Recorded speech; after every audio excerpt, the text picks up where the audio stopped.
The security camera kept recording for 6 hours after Daniel disappeared. No doors opened, no windows broke.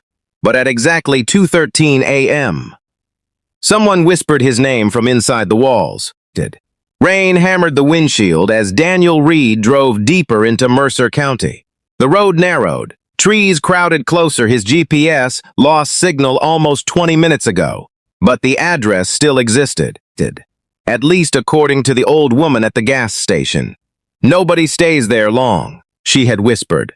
Daniel laughed back then. Now he wasn't laughing. The house appeared suddenly through the fog, large, dark, silent, 3 floors, rotting white paint, and every upstairs window looked completely black. Daniel stepped out of the car. The air smelled wet and wrong, not mold, not decay, something metallic, like old blood hidden beneath rainwater. He grabbed his camera bag. Daniel wasn't a detective. He wasn't even brave. He ran a small YouTube channel investigating abandoned places and forgotten crimes. Most of it was fake internet nonsense, but Mercer House was different. 3 families had disappeared there over 20 years. No bodies, no evidence, nothing. Only abandoned meals still sitting on tables. Phones still charging. Lights still on, as if people simply stopped existing. Daniel walked toward the front porch. The wood creaked beneath his boots. And somewhere inside the house, something creaked back. The electricity still worked barely. Lights flickered weakly overhead. Daniel set up cameras around the living room. Dust covered everything, except one chair. An old wooden rocking chair beside the fireplace, perfectly clean. Daniel frowned. That's strange. He aimed his flashlight at it. The chair moved slightly, just once, tiny. Like someone had stopped rocking seconds earlier. Daniel forced a laugh. Old floorboards. But he stepped away anyway. Whores passed. Wind scraped branches against the walls. Pipes groaned overhead at 11. Daniel heard footsteps upstairs, slow heavy, one step, then another. He froze. The sound stopped instantly. Silence then. 3 knocks directly above him. Daniel grabbed the flashlight. Hello? No answer. He climbed the stairs carefully. Each step screamed beneath his weight. The hallway upstairs stretched into darkness. 5 doors, all open, all empty, except the last one. That door was closed. Daniel approached slowly and noticed something strange.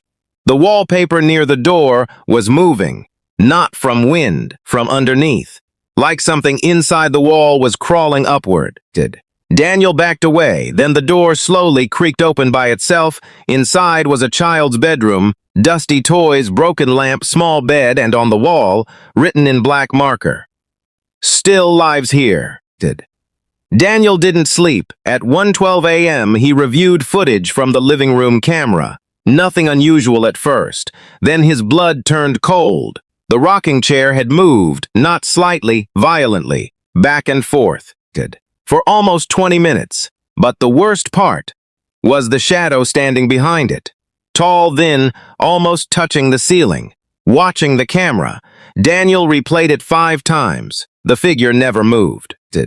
At exactly 2:13 a.m., audio crackled, and a voice whispered, "Daniel!" He slammed the laptop shut. Every hair on his arm stood up. Then came another sound. From inside the wall beside him, a soft knock. 3 times. Knock, Nick. Daniel slowly turned. The wall knocked back. Morning never felt real inside Mercer House. Fog covered every window. Daniel searched the 2nd floor again. That's when he found it. A narrow gap behind a bookshelf. Hid stairs descending into darkness. The smell below was unbearable. Wet wood rust. Something rotten. Daniel turned on the flashlight. The basement was enormous, far larger than the house above. Concrete walls stretched endlessly into blackness, and there were names carved everywhere. Hundreds of them, dates beside each name. Some over 50 years old. Some recent, very recent. Then Daniel saw his own name, freshly carved, still bleeding sawdust. In the basement sat an old television beside stacks of VHS tapes. each labeled with dates. Daniel inserted one. Static filled the screen. Then an image appeared. A family sitting in the same living room upstairs, eating dinner silently. None of them spoke. None moved naturally, like puppets trying to act human. Suddenly the father looked directly into the camera and whispered, "Don't let it hear you." The screen cut black. Then another tape started automatically. A woman crying in a bathroom. She looked exhausted, terrified. "The house changes people," she whispered. "At night, it copies voices." A loud banging interrupted her. Not on the bathroom door, inside the walls. The woman started screaming. The tape ended. Daniel stepped backward slowly, then froze, because someone behind him whispered, "Daniel." Not from the tape. From the darkness, the flashlight beam shook violently. Daniel turned slowly. Nothing there. But the whisper continued, soft breathing, moving through the walls around him. "Daniel." Then footsteps sprinted overhead, fast, impossible, like dozens of people running across the ceiling. The basement lights exploded. Darkness swallowed everything. Daniel ran blindly toward the stairs. Something moved beside him. Tall, bent wrong, its arms too long, its face hidden behind the wall itself. Like the house was growing human shapes from wood and plaster. Daniel reached the upstairs hallway, but the hallway had changed. It was longer now, far longer. The doors multiplied endlessly into darkness. And at the far end, someone stood watching him. It looked exactly like Daniel smiling. The copy spoke first. "You shouldn't have come back." Daniel froze. "Back?" The thing smiled wider. Then memories flooded back. Fragments fire screaming. A child crying. Daniel falling down basement stairs years ago, Mercer House. He had been there before. As a child, his family disappeared there. But Daniel survived, or thought he did. The copy stepped closer. "The house keeps people, but sometimes it lets one leave." Daniel's breathing collapsed into panic. The thing pointed toward the walls. Suddenly, Daniel heard them. Thousands of whispers, people trapped inside, still alive somehow. Still conscious, the house wasn't haunted, the house itself was alive. And hungry, final escalation, the walls began moving, breathing. Faces pushed outward beneath wallpaper, screaming silently, hands reached from inside plaster. Daniel ran for the front door, but every hallway led back inside. Every staircase twisted wrong.